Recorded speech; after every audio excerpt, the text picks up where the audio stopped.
Welcome to the Winedown, an afternoon podcast where two techie blokes sit down over a bowl of wine and chat about what's happening in the world of tech. Enjoy while Scott and Nick open up about their week in technology.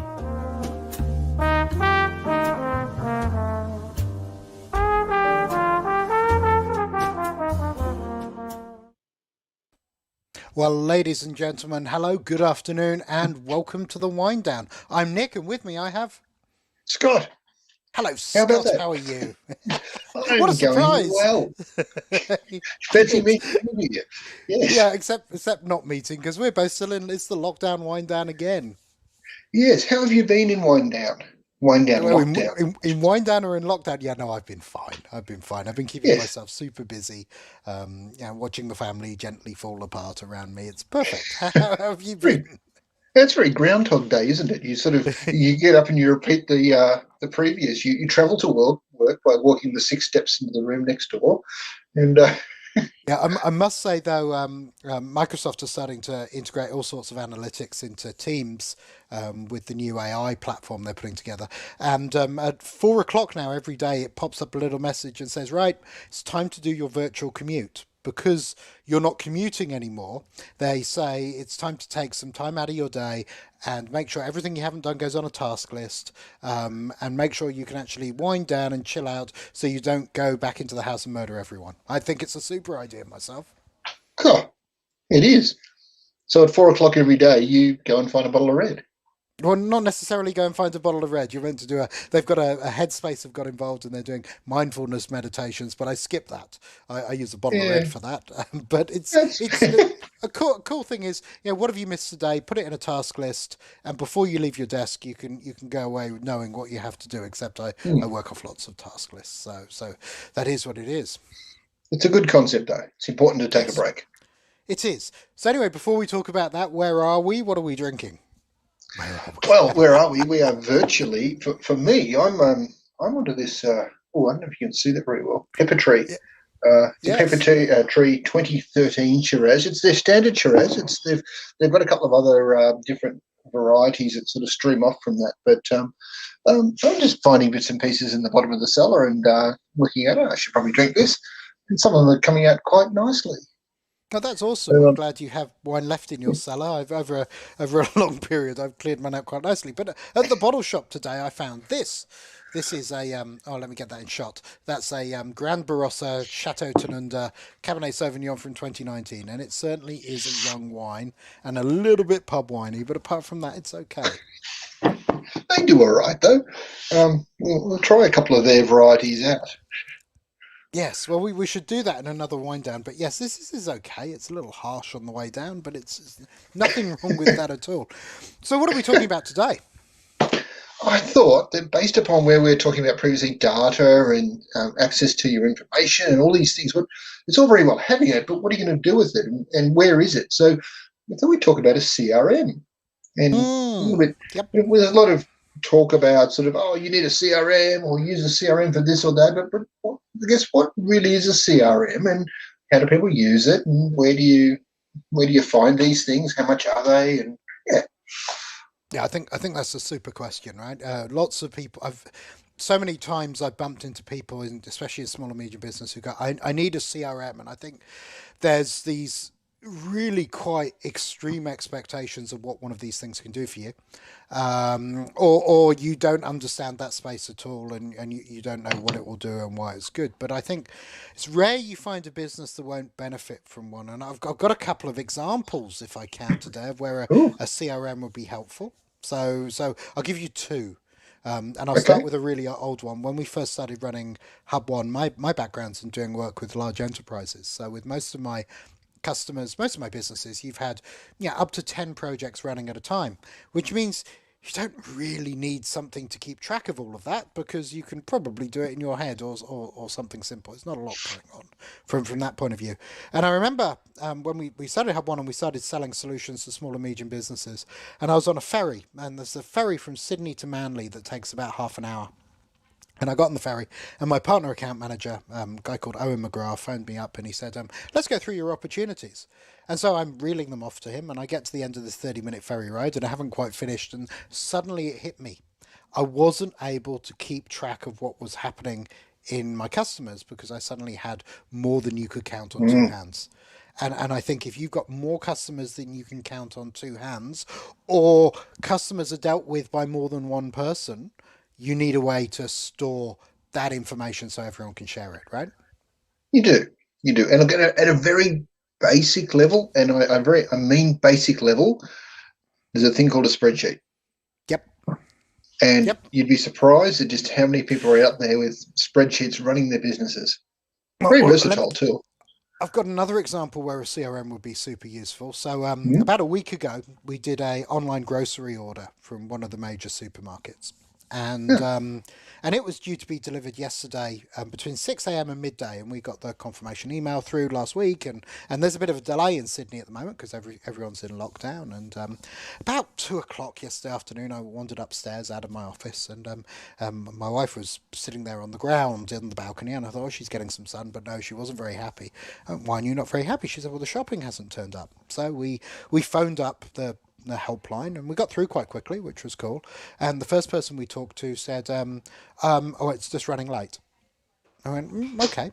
And so when we went and looked online and we clicked on it, and it went, well, you need to take this order to the checkout. And I went, well, that's strange. We've already paid for it. So we phoned them up again. Then we got a text from them saying, you changed your order, and you didn't reconfirm it, so you don't have a delivery window and we're not delivering anything. So we phoned them up. We didn't change the order at all. And it was effectively what we think's happened is the help desk person on the end of the line said, oh, yeah, this has happened to a few people where they've ordered something, they swear blind they didn't change it, and now they're getting no shopping delivered. So no, they weren't going to help us. No, they weren't going to do anything. Just order again and pick a window, which of course in Sydney is in a week's time. So it's a really bad experience. But two things have come out of that. First of all, the help desk don't really realise there's probably a problem in their software, so they're not telling anybody. And I don't think the vendor realises they've got an upset customer. And Mm. so because they're not tracking customers, even though it was ordered online, because they're not really tracking it all the way through, they've got no idea that this problem's happening. It's not being shared with anybody. It's just a help desk call. So number one, they're not fixing their software, so it's going to happen to more people. And number two, they probably lost a customer for life because my wife's not the happiest person about this. So there's a great example, even in a big organization, where if you track this properly with software, you'd be able to keep abreast of it. What I got out of that was that you're on rations for the next week. No, luckily my oldest daughter, when she's had a Pfizer jab, so she went and did the shopping. Oh, there you go. That's all right then. Yes. Um, but this is it. It's really about a place to track your information about the clients you deal with, information about them, what you sell them, how you service it, how you support people, and even how you tell the world about what you do, your marketing. It all gets driven out of this centralized place. It's hard once you start growing to keep it all on one spreadsheet or a number of spreadsheets. So you really start to look at how do I get a tool that does this? And then people will go online and start looking around and going, oh, here's this thing called, it might be Salesforce, or here's this thing called Microsoft Dynamics. That'll do. I need that. Not realizing that that is really a fairly enterprise style solution, regardless of the number of small to medium business tags they put on there. And it needs a team of people to come along to actually interpret what are you doing. Yeah. So, No. These and what I think you touched as you went through the things a CRM does. You touched on some of the complexity. So because you want to keep track of your customers, you want to keep track of what they've ordered historically or what they've spent with you or any time they phoned up with a complaint or a concern or anything at all. You want that entire history. This CRM system needs to integrate with your finance system, with your ordering system, with your billing system, with your purchasing system, with your help desk system. If you think about a consolidated integrated information system in a large enterprise, you're going to integrate this with everything. Right? So it's going to integrate with a whole ton of systems. That's probably beyond the capability of a whole bunch of small businesses. And I see small businesses start approximating this using Xero as the center of everything. But of course, you can't give every member of staff access to Xero. So you start bolting on tools around Xero. I see this a lot in SMB, trying to approximate that CRM world. And then on the other side, I see people going and trying to implement one of the enterprise grade CRMs and wondering why this is the project that just keeps giving. It just keeps going and going and Mhm. going because it can be incredibly complex. It can, and you've got to be careful. The larger platforms, and as we mentioned before, the Salesforce, the Dynamics, the SAP, if I sort of put that into the same sort of category, they are Woohoo! very powerful, but they can be very expensive to implement properly. They're very good globally when you've got tens of thousands of people in the company and you want to pull them all together. But some of the vendors are doing cut down versions of those for smaller size businesses, but smaller size can really be, oh, you've only got 1,000 people or maybe only 500 people. It doesn't really hold together the same way if there's 10 in the business, for example, or 15. Yeah, so there was a tool, part of Office 365 and part of Small Business Server actually, called the Outlook Contact Manager.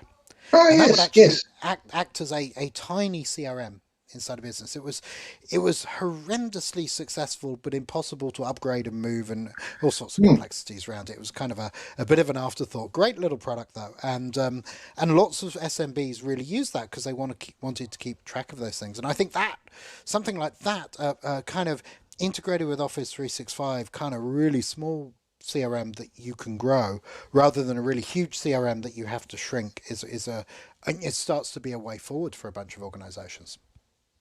Yeah, I mean, you really need to start with something fairly simple. And one of the things I've seen and had a lot of sort of feedback from is people saying, "Oh, I had a look at this, but it does it this way or it does it that way, and I don't like that. I've got this process that works this way."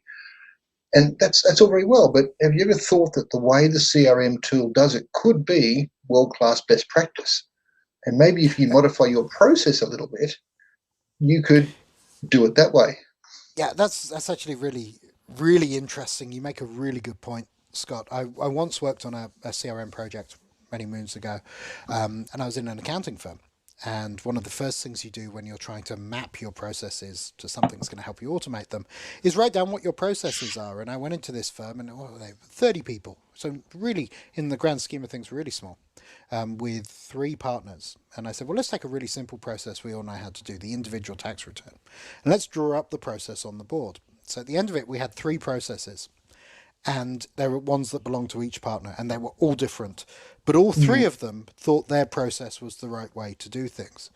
And I think the thing to realize is you know, in at least in suburban accounting and small and medium business, it's rarely your process that's unique IP. That's why people come to you. That's it.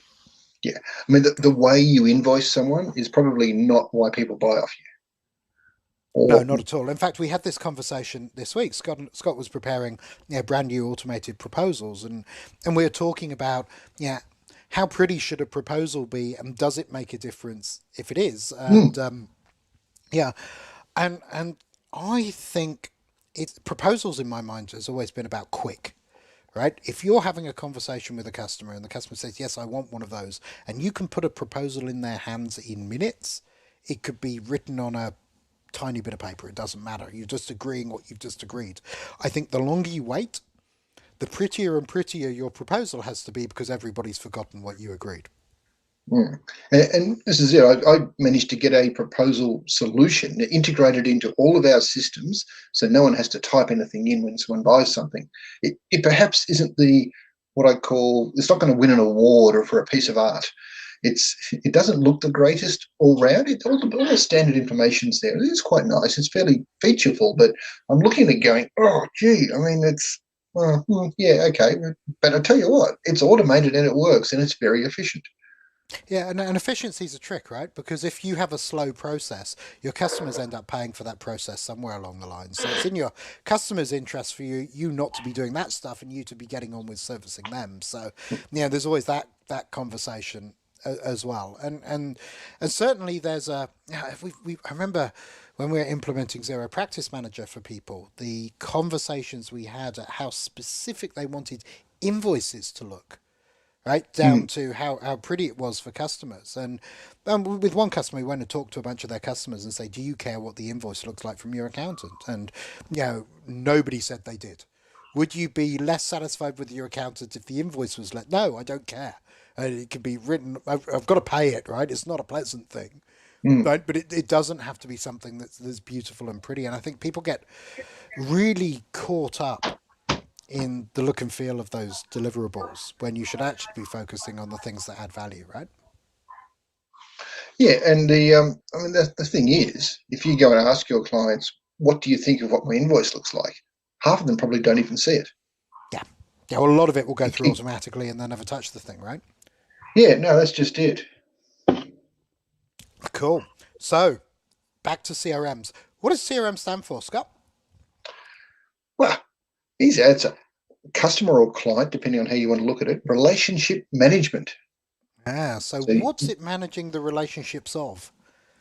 yeah, and this is it. You are managing every client, and doesn't have to be the client. It could be a prospect, it could be a lead or something like that. But essentially, all the people and businesses that you have information about, you are keeping it all together in one place, and then using a consistent process or system to access those.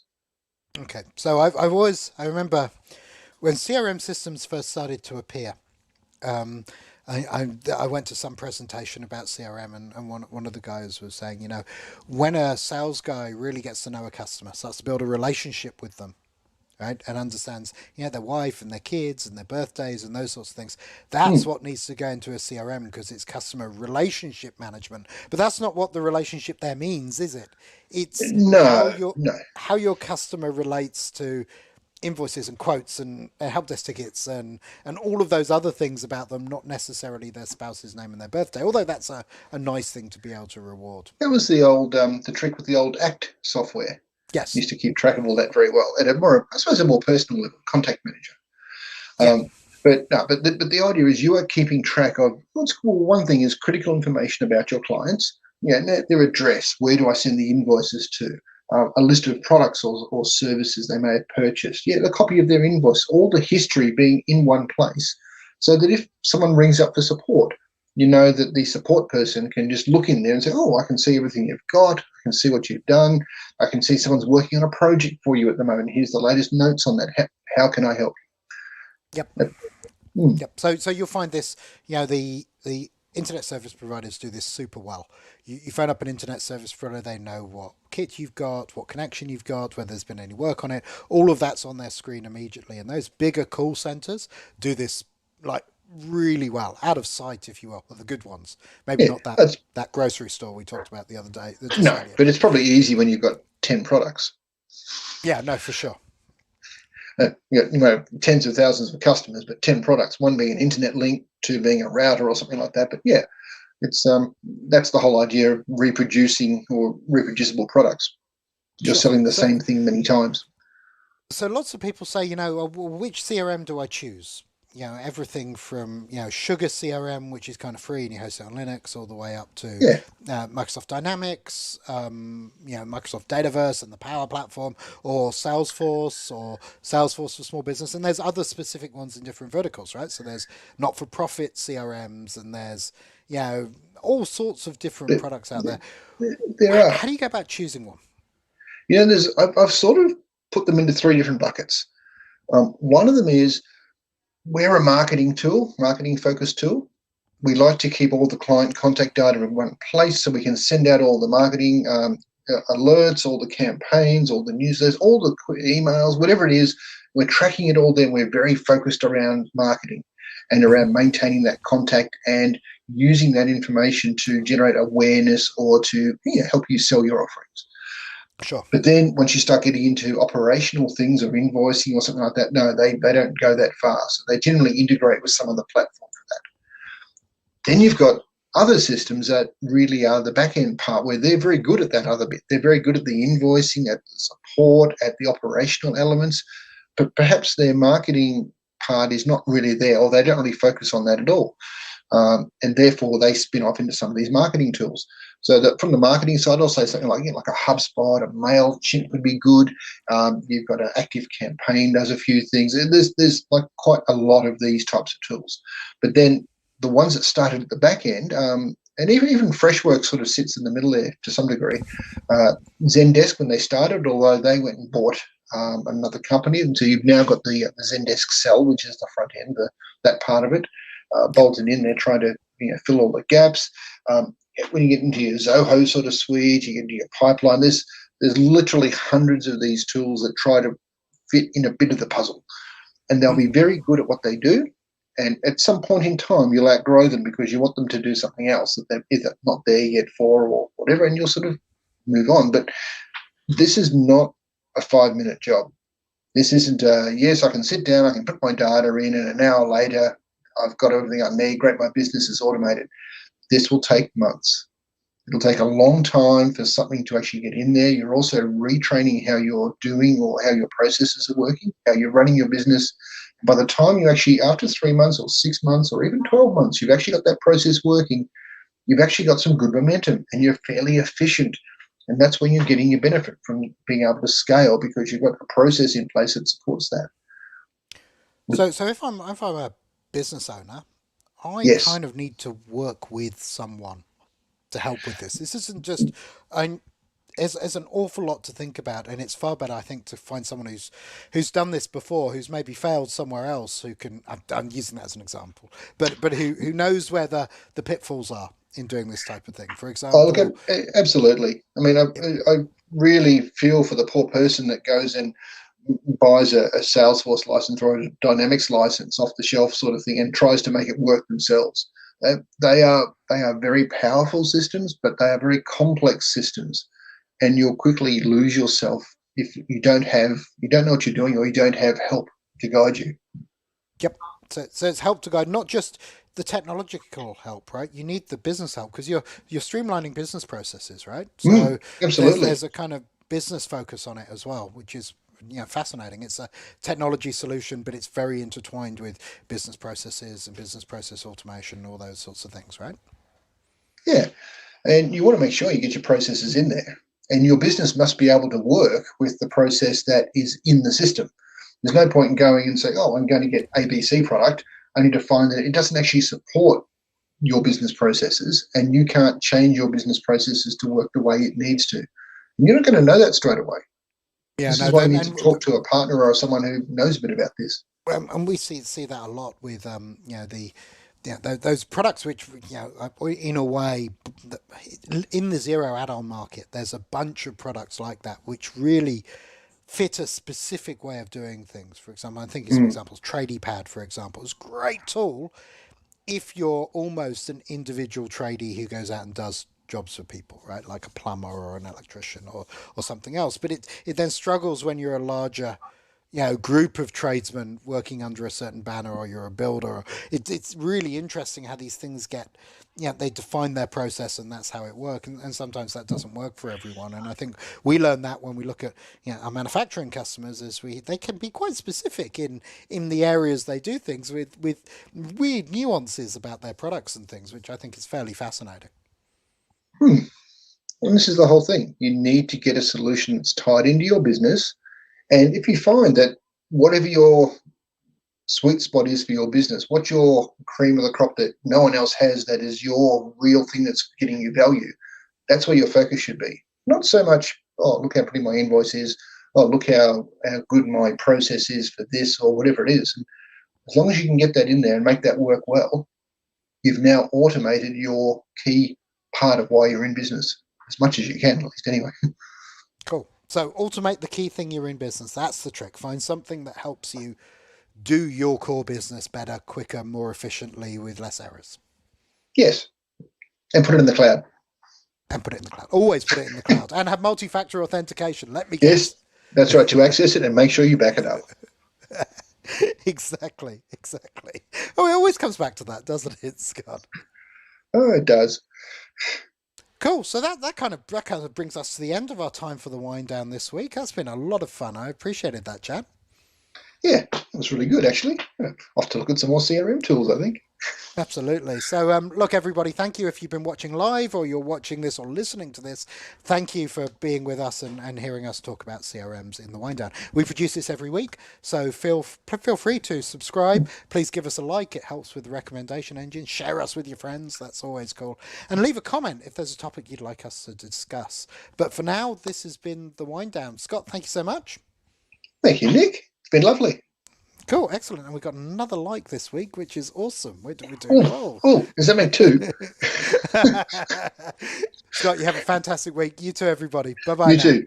Thanks, everyone. Bye.